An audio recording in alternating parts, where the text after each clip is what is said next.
Hello, guys, and welcome back to the Unfiltered Feed podcast. And this is our IPL 2026 preview special series and the episode 2 of that. This third is so. Today we will be previewing the Punjab Kings and the Rajasthan Royals. So before we dive deep into that, let me welcome Yash. So how was your last 2 weeks been? Yeah, it's been great. Unfortunately, I was busy last week, or the weekend, so we couldn't record our regular podcast. But hopefully we can get back to our original pace. As you can see, I'm very happy because this person right here scored a brilliant 73 not out, 73 out, sorry, Mhm. in today's game, and his biggest competitor got out on zero. No need to tell his name. But yeah, we'll talk about this in the main podcast later this week. Yeah, I do have a couple of bones to pick in that rear guard as well, but I'll save that for the designated episode. So for now, I think we can straight away get in. But before that, I would like to ask you, were you able to catch hold of or catch up with the last episode? And did you hear it? Yes, I'm happy to confirm that I heard it while sleeping. So I'm not sure I heard it, sorry, not heard it. I think you asked me if I heard it.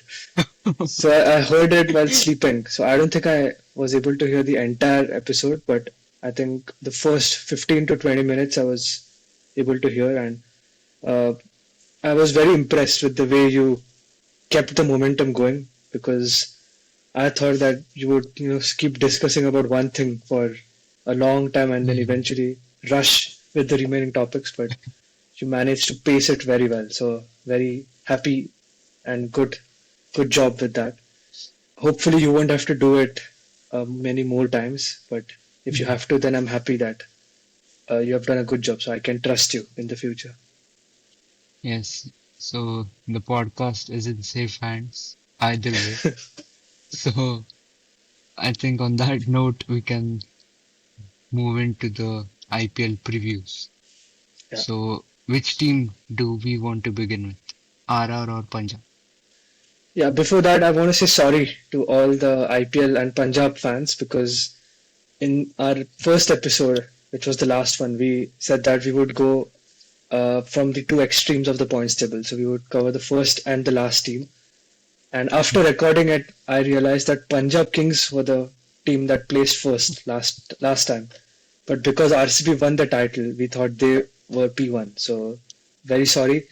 So this time we are going to cover the second teams from the extremes. So it's going to be Punjab, who we should have done last time, but we'll take them. And from the bottom, it's Rajasthan Royals. You can choose Yes. which team you want to go first. Yeah, so I think to help uh, gain some brownie points from the Punjab fans who might be hurt from our actions last week, I think we'll start with RR. Nice. So RR, I think they had a very weird season because if I'm not wrong, I think they were playing some good cricket. Uh, I think they kicked off the season with a few wins, if I'm not wrong. Uh, so before we start, let me quickly share the tab so that we all know what we are talking about. And I'm wrong that they won. They only won 4 games last time. This is Oh, their campaign from last year. So they kicked off with a couple of losses and then a couple of wins. So till here they were looking decently good, but then they had 5 consecutive losses, which completely derailed their campaign. So what was your thought on their performance? yeah, I think even in the previous seasons, they were prone to begin really well and then taper off. I think for a couple of seasons in a row, they did that. So I really wasn't sure what to expect from them this year because the team was pretty much the same, even though they had a mega auction in between. I think they managed to retain the core, but only in the bowling part, only in the batting part, I'm sorry. Uh, so the bowling was pretty new, but I was really confident that they could pull it off. But then as the season went on, you just realized uh, that bowling was a part of the problem, but the fact that they focused only on the batting in their retentions and released all of their big bowling guns who were the performing players for them like Bolt, Ashwin, Chahal, releasing all of them, I think was a mistake. Yeah, exactly. I think they retained a lot of Indians. Shimran Hetmar was the only foreign retention, and many people were surprised because they could have gone with Josh Butler or Trent Bolt, who were key performers for them. But one thing to note was I remember that they lost quite a few close games. So if you look at this one against Delhi, they lost in the super over. Then the very next Mm. game they lost in the last over while chasing, and I think they were chasing 9 runs in the last over. Yeah. And then Jurel against Hetmar, yeah, and I think that was the same that they were chasing over here as well against DC, and they couldn't get through, and they had to uh, yeah. go to a super over. And in this game, they were chasing the double of it, so they were chasing 12 ball 18 against RCB, Mm. and they lost by 11 runs. And then again over here, they lost by 1 run. So these were a few close games that they lost. They just couldn't finish it off, and there was a lot of criticism for Dhruv Jurel and Hetmeyer that they were not able to close the game for them. So were you were you happy with the batting combination that they had? Because I feel that they relied a bit too much on their Indian players. Because right from top you had Suryavanshi, I think, who came in towards the half or the mid part of the season. Mm. Then you had Jaiswal, Samson, Parag, Dhruv Jurel, and Hetmeyer, who's also not in the peak of his powers. So do you think they missed out on a gun foreign batsman? Yeah, very much. Uh, I think apart from the opening pair, there wasn't anything to write home about with their batting. All of them were uh, on and off. Even Riyan Parag, who captained for large parts of the season, I think I just remember one breakthrough innings from him, which was against KKR. Yeah, Other than that, he had a very dull season. Jurel and Hetmar couldn't finish off games, so surely they missed firepower in the middle order. And I think Sanju Samson was a big miss for them. But in hindsight, I don't think that if Sanju was there in the team, Vaibhav would have gotten a chance. So yeah. they did find a superstar in Suryavanshi, but at the same time, uh, the rest of the batting wasn't really clicking. Yeah, that's true.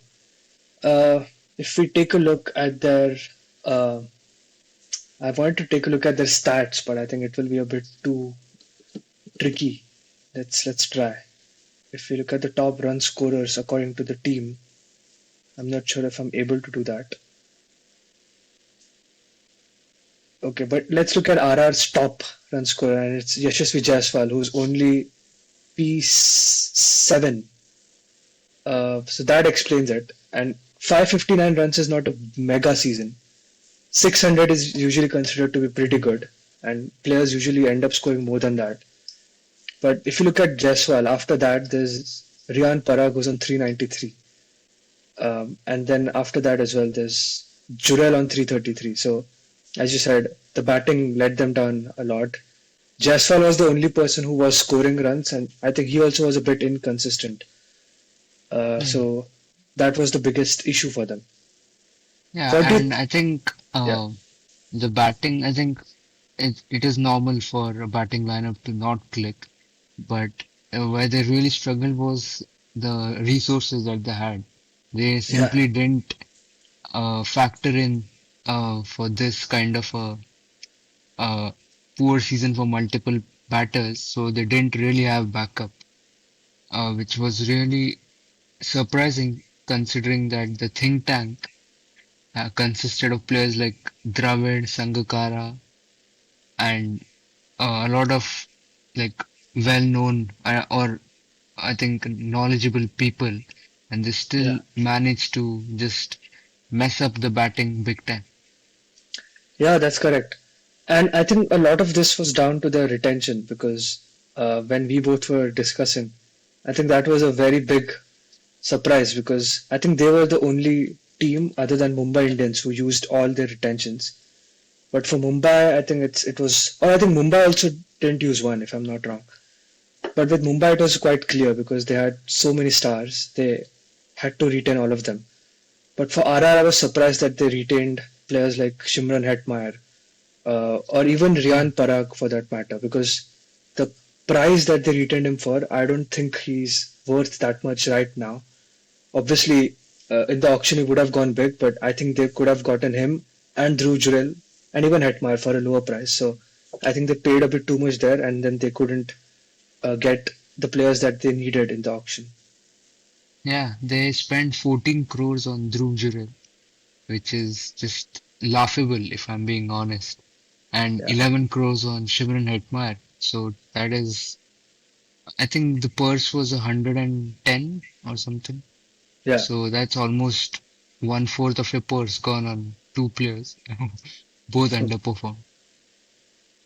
Now let's look at the bowling because the bowling as well was very funny because there's not a lot of proven experience apart from the likes of Archer, maybe Sandeep Sharma, and the two spinners that they had. But apart from that, in the fast bowling department, there's not a lot of proven IPL experience or match winners. So this was also quite weird to see from them. Yeah, I think uh, they were once again very light on quality backups Yeah, and they relied too much on the ones they invested the most in. But I think what they forgot was that the amount of money you pay is not directly proportional to the performances you will get from them. So they paid big to around 4 to 5 bowlers and they just didn't really consider having quality backups for them. So that really hurt them. yeah, exactly. Um, So now, looking at next season, they're in further trouble because Rahul Dravid has left the team as the head coach, and Kumar Sangakkara will be taking that position. Uh, and there are talks that Sanju Samson is most likely either going to be released or traded to a different team. So that means they'll have a new captain who is most likely going to be Riyan Parag or Yashasvi Jaiswal or Dhruv Jurel, maybe. That's a wild card entry in that list. So things are not going to get easy. But in terms of the auction, um, or rather the retentions before that, which are the players you think they should release and get some money for the auction? Yeah, so Sanju Samson, he's worth 18 crores. So, I and if think 20, I'm, 24, if I'm not wrong. my sources tell me that he was retained for 18 18 alongside crores. Jaiswal. Okay, yeah, that's correct. Yeah, Yeah. So, if I'm not wrong, most likely he's going to be not a part of RR, whatever they do with him, but 18 crores will be freed for sure. yeah. And then I genuinely would also release Shimron Hetmar because 11 crores is just way too much. And he's not getting any younger. He's not Yeah. getting any fitter. There are a ton of options that you could get for as low as even 1/10 of that price. So And I if you would, wanted yeah, Hetmar, I don't think he would go for more than 3 or 4 crores in the yeah. auction. So you can save 7 crores. So I don't know what they were thinking retaining him for that price. And now is the time to rectify that. So Hetmar as well. So those two I will definitely release. And I think Luandre is a backup for whom I don't remember I think, exactly. was it Nitish Rana? Because it says that he withdrew. Oh, Or it so could be one of their pacers. Because Berger and Archer both left midway. yeah, so Archer is definitely one for long term because he's just getting into his own. So Yeah. I would not, though he was bought for 12.5 crores, I think it's not worth releasing him in just one season. So I think the other options, all of their backups, the so-called backups, which are not that good in quality, are also a bit light on the money. So it's not that they're really expensive. So if they want to rethink their planning, I could see them releasing Tushar Deshpande, who's bought for 6.5 crores. And I think he hardly played most of the time. He was their third pacer to Yeah. complement Sandeep and Archer. But I saw them shuffling between Yudhvir and Madhwal. So Tushar wasn't really in the plans as the season went on, so he could be a potential release as well. Yeah, that's correct. I think they saw him play really well at Chennai. Similarly for Madhwal, he played pretty well at Mumbai, and they thought that they could replicate that performance. But I think the team environment also matters quite a lot. But yeah, you're right. I would release one of those two for sure. You can't keep both of them because they'll never be your lead pacers. I would rather Yeah, sell them, and I would actually even sell one of Hasaranga or Thikshana because I think they both of them have a very similar bowling style. Thikshana bowls more in the power play, but it's still leg spin, and I would rather buy a nice or a good pacer to complement Archer yeah. because I I think think one thing I did notice was that the bowling was really one-dimensional. yeah, Even like all of the options are pretty similar in their strengths, so there's no real variety because you see Faruqi and Mafaka, they're basically the same type of bowlers. Mafaka has a bit more pace, but they primarily bowl up front and in the death, uh, and are left arm pacers.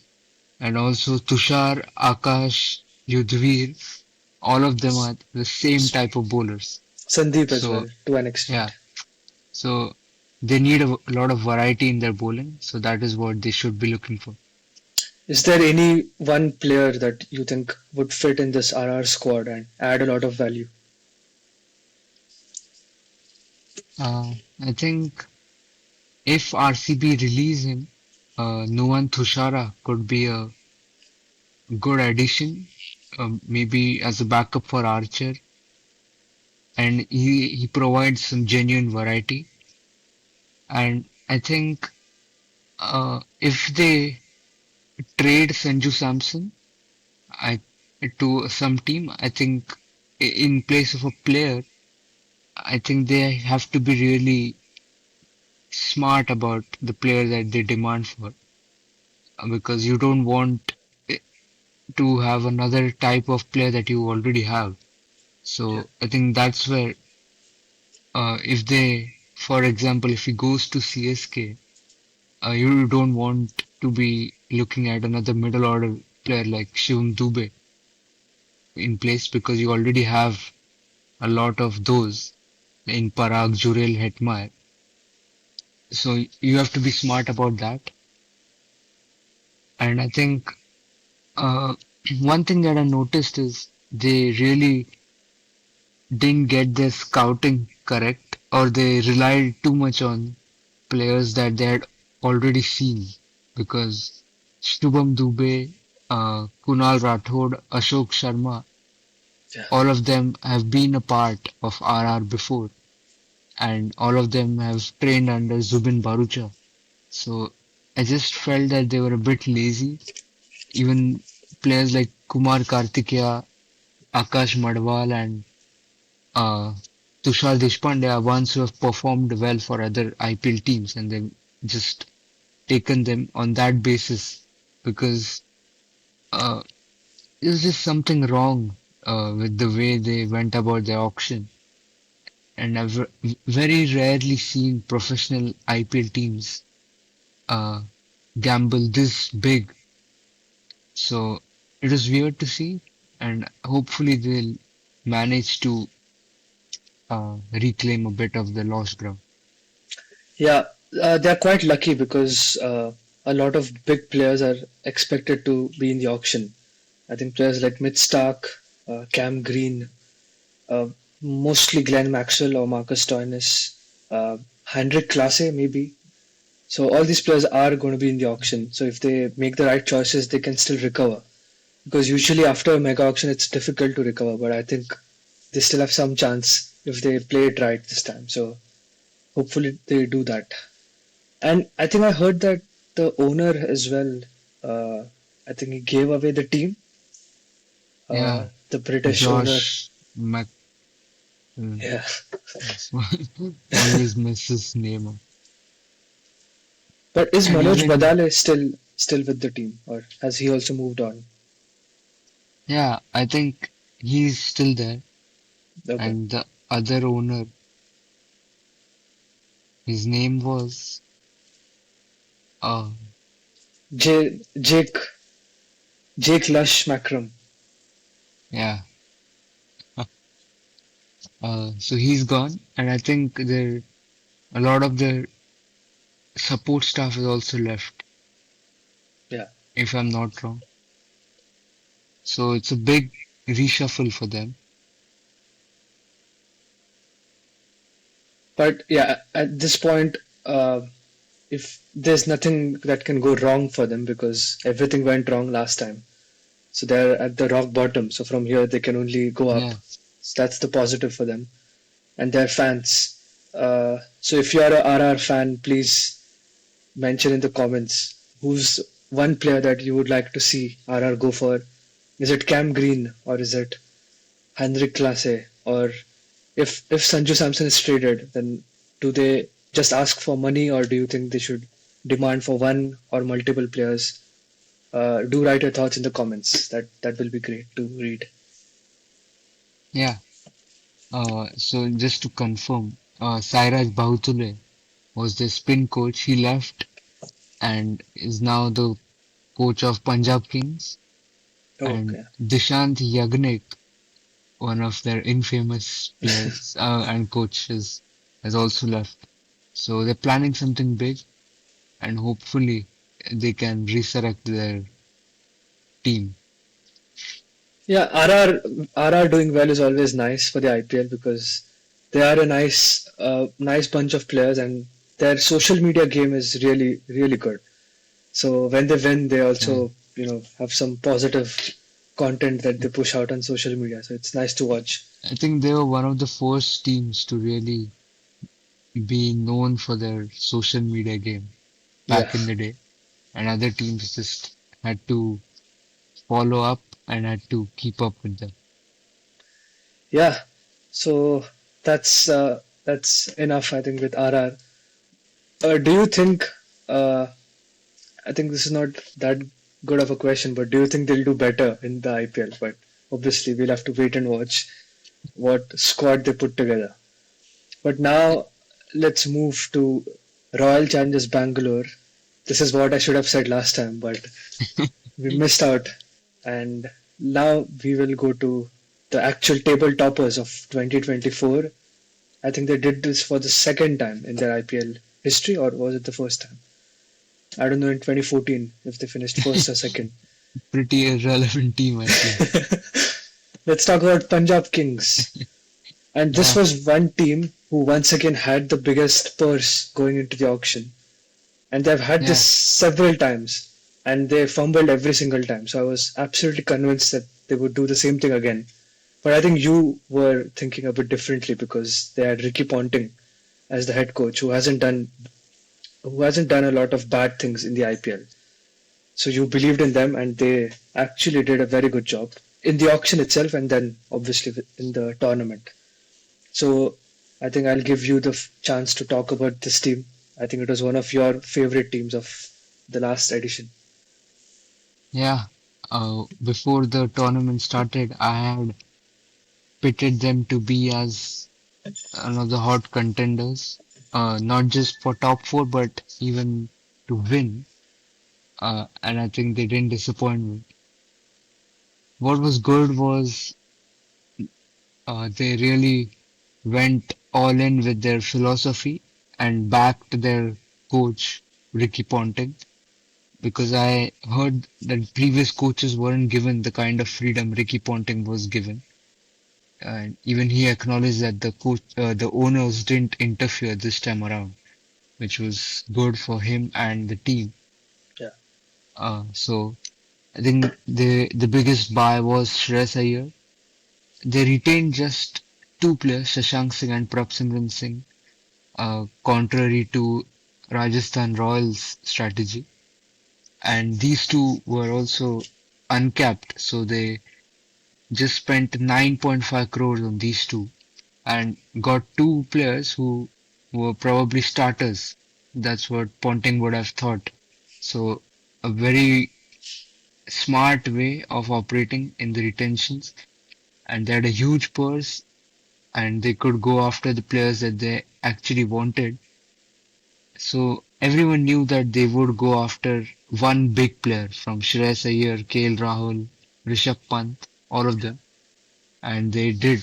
And I honestly was imagining them to go after Rishabh Pant because of Ricky Ponting, but he went with his other favorite player, Shreyas Iyer, for 26.75 crores.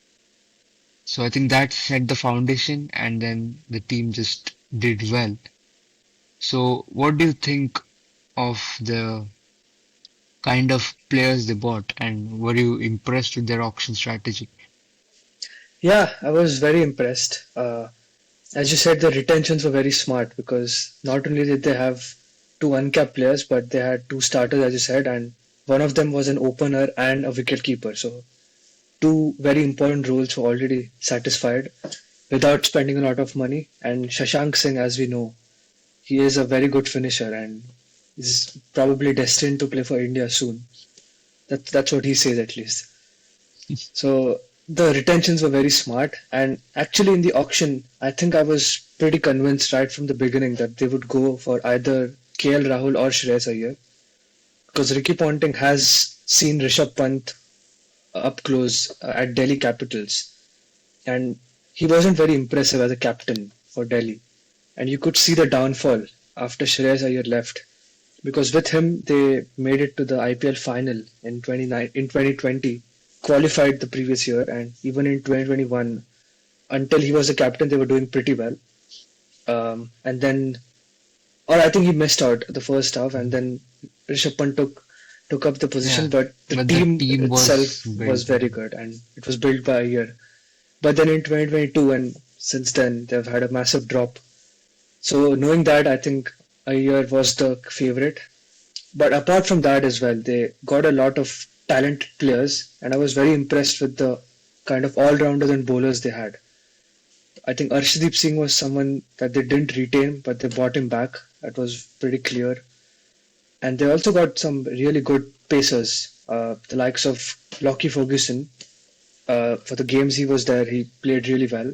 And I was impressed with the purchase of Marco Jansen because he's one player who's a utility player. He can bat really well and he's very tall and left armed. So he can get that bounce and makes it very difficult for the batters to face him. And they used these bowlers really well. So I was impressed with the kind of bowlers and all rounders they had.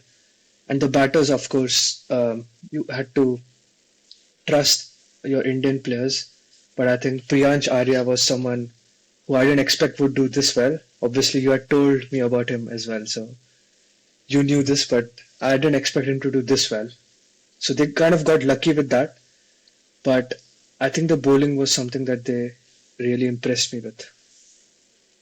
Yeah, and as you mentioned, they got lucky with Priyancharya, and that is what even the audience will say to me, that you criticize Rajasthan Royals for depending too much on uh, particular talents, but you're not doing that for Punjab. And the reason is, even though they were lucky with Priyancharya, they had a backup plan in place. Yeah, Josh Inglis could easily slip up to the top, and they could include someone like a Mushir Khan or yeah. Vishnu Vinod. Vishnu Vinod at least has been a proven domestic and IPL player. So they weren't going all in on Priyancharya, and if he doesn't perform, it won't perform, and you just have to make do with that. So that is the difference between the two teams. Uh, just for those who couldn't understand my point last time, this just makes it more clear. And moreover, I think for RR the issue was they were depending on youngsters or unproven players in a lot of key positions. So their opening was with Vaibhav Suryavanshi, and you have to say that they got massively lucky with that. Their middle order was handled by Rian Parag, Dhruv Jurel, Shimran Hetmeyer, who again are not the best performers in IPL. And the bowling as well we discussed. They had a lot of inexperienced pacers. But over here, if you look at Punjab, even if their openers didn't do that well, they had the likes of Shreyas Iyer, they had um, Glenn Maxwell, Marcus Stoinis, Shashank Singh, Nehal Vadera as well is kind of experienced, not that much, but and Josh Inglis as well. So the openers were not expected to play well, and that exactly gave them their freedom. So I think Priyan Chahria kept saying it that he was given a lot of freedom to play his shots, which is why he ended up doing so well. Yeah, Whereas in RR, I think the youngsters had a lot of responsibility, so they couldn't really show their actual game. And yeah, coming to the bowling in Punjab, there was a lot of experience. You had Arshdeep Singh, Yuzvendra Chahal, Lockie Ferguson, as I mentioned. You also had Stoinis Maxwell who could bowl, and Marco Jansen. So the core, the critical areas that a team should do well in, these they were handled by experienced players, and you had a few youngsters to go around and take some risks. So I think that balance was well managed by them. yeah. And they also had a lot of variety in their bowling. You can Yeah, see that they have almost every type of bowler covered. From the new ball, you have Arshdeep and Jansen and Azmat. For death, you have Vaishak Vijayakumar, Yash Thakur, and Lockie Ferguson. Even in spin, you have pretty much all types of spinners in Harpreet Brar, Chahal, Maxi with his off spin, and Praveen Dubey. So I think it was a really well thought out and executed auction for the Punjab Kings. Uh, I don't know how much did the money play into this, uh, because at the end of the day, the players you choose are still your own thought process, and I don't think the freedom of money had much to do with this. So I think that was really impressive from Punjab Kings, and you can't just give credit of that to the big purse that they had. Even the think tank deserves credit for coming up with such a balanced team. yeah, exactly. You have to give credit to Ricky Ponting and the coaching staff, and then during the season you have to give credit to Shreyas Iyer because last year, even though they won the title, he didn't get a lot of praise. Most of it went to Gautam Gambhir, and I felt that was a bit unfair, and so did Shreyas, which is why he left KKR. Even though Gambhir left the team as well, so he could have very well stayed there and shown the owners that he was the real deal. But he joined hands with Ricky Ponting, and they once again delivered. So I think Shreyas Iyer, as a captain as well, has proven his worth because now he's played two IPL finals and lost them, but he's also won a title with KKR. And all these teams they didn't reach the playoffs for a long time before they did with Shreyas Iyer. So it's clearly something that he's brought into these three teams and it's gotten them success pretty much instantly because with Delhi as well, in only his second year they qualified, and in his third year they made it to the finals. With Punjab in his first year they made it to the finals, and with KKR as well. I think it was his second season as the captain because in 2023 he wasn't playing, so they won in only his second season. So you have to give credit to him now. Yeah, he's just proven that. uh, you do it once and people appreciate it. You do it twice and people realize that you've done a great job. But when you do it thrice, I think people realize that you really are a seasoned captain. And he's surely not far away from being one of the best IPL captains of all time because that benchmark has been set by two individuals.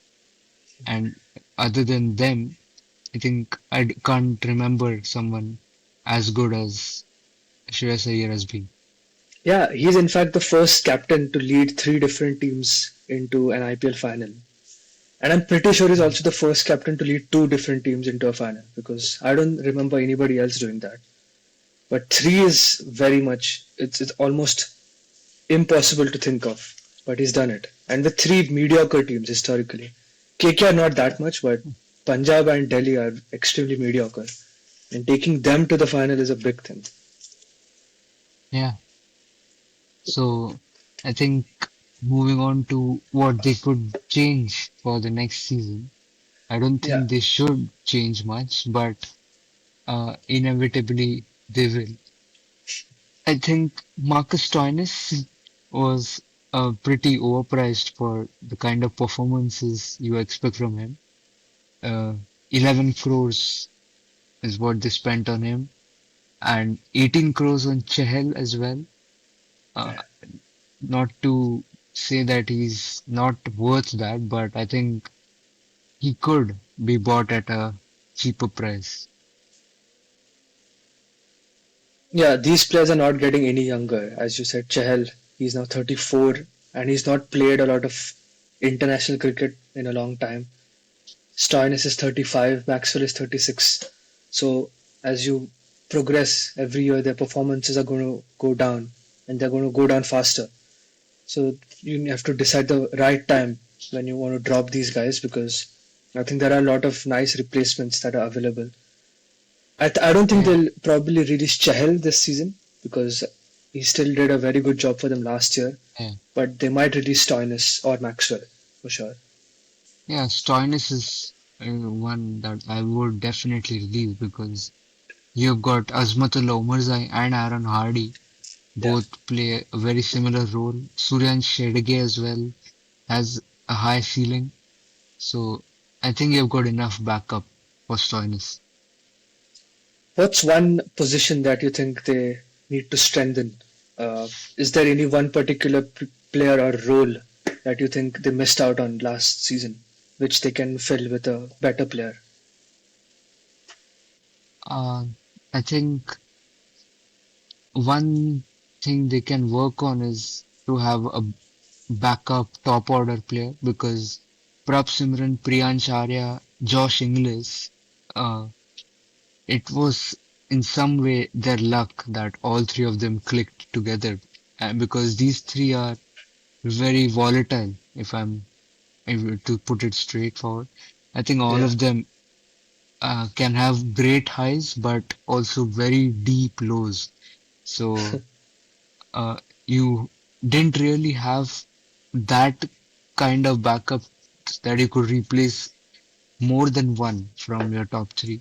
So I think they can invest in that. Maybe a more stable or more reliable top order batter would work. Yeah, and to be honest, Josh Inglis didn't even do that well. He just scored 278 runs in 11 innings. But Yeah, unfortunately, he smashed Mumbai Indians twice, for which I'll never forgive him. But their main performers, as we discussed, were Shreyas Iyer with 600, Prab Simran with 550, Priyansh Arya with 475 in his first season. And then you had Nehal Vadera and Shashank Singh as well, chipping in with 350 plus scores. So that's five players who scored more than 350. I think that's a successful batting unit as a whole. yeah. As a whole, I think their batting was really successful. Everyone's stepped up once in a while, and they had a lot of match winners. And then I think they also had one of the deepest batting lineups, a Yeah. really good depth. with Janssen coming at number 9 on most days. So I think in qualifier 1 also they had Mushir Khan coming at number 9 as an impact player and Azmatullah at number 10 or something like that, which was really good for them. So I think batting depth is not been a problem for them. Uh, Maybe a more reliable top order batter. Can't really think of anyone. Maybe someone in the mold of Rachin Ravindra, if possible, would be good. They can also do a very interesting thing where, as you said, if they have backups for Chahal, they might release Chahal and Stoinis or Maxwell, and they might go hard for someone like a Cam Green because I think it fits very Mm. well in their setup. He can bat at the top of the order, and he can also add more bowling. And I think Ricky Ponting would love to have an Aussie, so he's one player I think they might look for. Yeah, he's also a good one. And I'm not really sure on the status of Harry Brook. Is he allowed to participate? I think he's banned It's for 2 years. That's what the rule was. They might yeah. alter it for him, but I'm not sure about that. Yeah, so if he's available, he's also a very, very handy player to have. This And team is very similar to the CSK of past, where they have so many all rounders and utility players, and you have two gun batters at the top. But then the rest of them can do multiple roles. So in that sense, it's a CSK philosophy. yeah, and I think one uh, thing that we forgot even for RR was that a player to watch out for from the current squad. So I think Yeah, we can do that for Punjab. One player who didn't really get the opportunity but is very good. I would say Aaron Hardy. He has a very high ceiling, and as it seems pretty evident to me that Marcus Stoinis is going to get released. So I think Aaron Hardy will get more opportunities.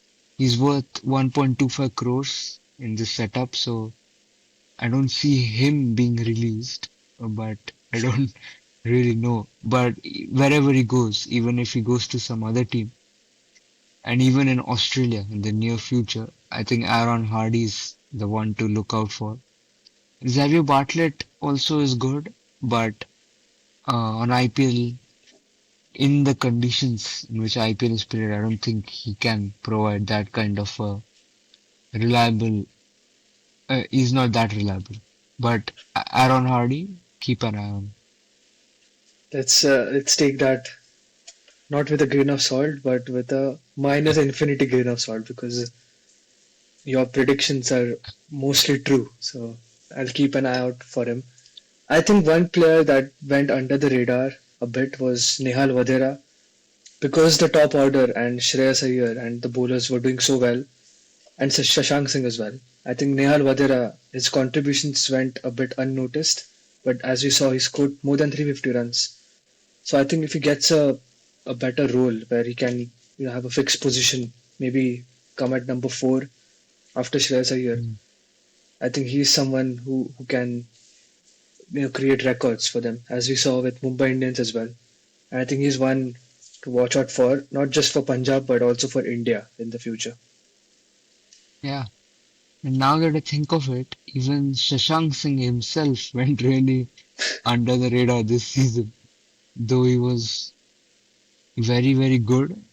Uh, think the fact that he did his job well most of the times made sure that he didn't come into the news. Just He, went about his business. I mean, he was trending before the IPL started because he, I think he recorded a podcast with a famous podcaster in India, and he said that the team would finish in the top two, and the interviewer was surprised because Punjab hadn't qualified since 2014, but he said that he was confident, and if they didn't qualify, he could call him out in public or something like that. So That's why he was a bit famous.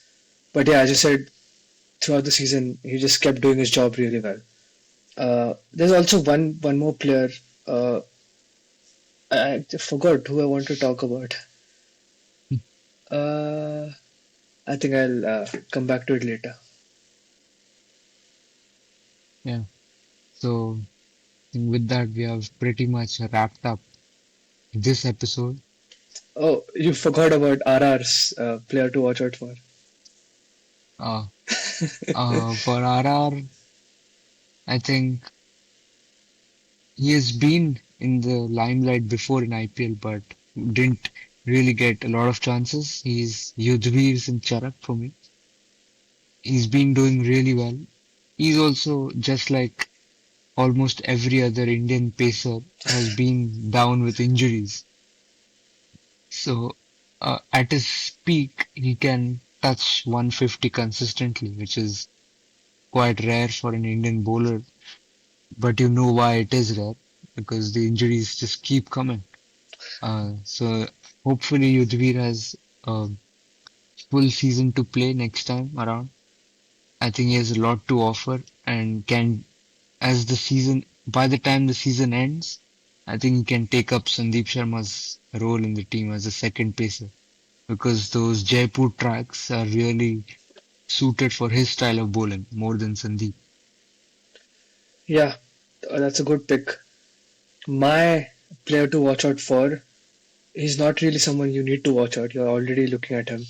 It is Yashasvi Jaiswal because I believe with Sanju Samson leaving, I think he's going to become that icon player for them, especially at the top of the order. And with Vaibhav Suryavanshi partnering him, I think that has lifted off the pressure of scoring runs up front from Jaiswal. So now he can take his time, get in, and then score big runs. We saw him do that a lot last time, where he would let Suryavanshi go big, and once he got out, then Jaiswal would begin his onslaught. So I think an orange cap season is coming from Jaiswal. He's going to touch the heights of Kohli's 2016 campaign and Shubman Gill's 2023 campaign. I think he's going to score more than 800 runs in the next season. That is a very bold prediction to make. Let us see what happens. So, with that, So, yeah, we've come to the end of this podcast. In the next episode, we're going to talk about Gujarat Titans and Kolkata Knight Riders, who are ironically the two previous champions. Or it was CSK rather. But both of these are champions who have kind of fumbled in the last season or two. We'll talk more about them. And after that, it's going to be one of my favorite episodes with Mumbai and Lucknow. That will come in the week after. yeah. So I think it was a very good episode, longer than our previous one. Yeah. And I would like to give a shout out to our audience because the first episode of this series just became our most viewed episode, uh, at least the long form version. And I think as of today has around 41 views, which is, I know it's low, but uh, I think for us, From our considering, perspective, it's different. yeah, considering that other episodes have hardly touched double digits, I think this is a very good one. So we're hoping to continue on this run. So keep sharing with us your feedback. We don't care if you share this episode with others. I think last episode was an outlier because we were discussing two of the biggest IPL teams and the biggest fan bases did show their size. But now it's Punjab and RR who are traditionally not the most followed teams, but let's see if they can at least match CSK and RCB. Yeah, come on, Punjabi. Yeah, you know, come on, show your That's for support. the week after next, where you talk in Marathi. So till then, I think we'll take your leave and we'll be waiting in the analytics page, checking out how you guys perform. So thank you for your support, and until next time, this is Wade signing off. Bye bye.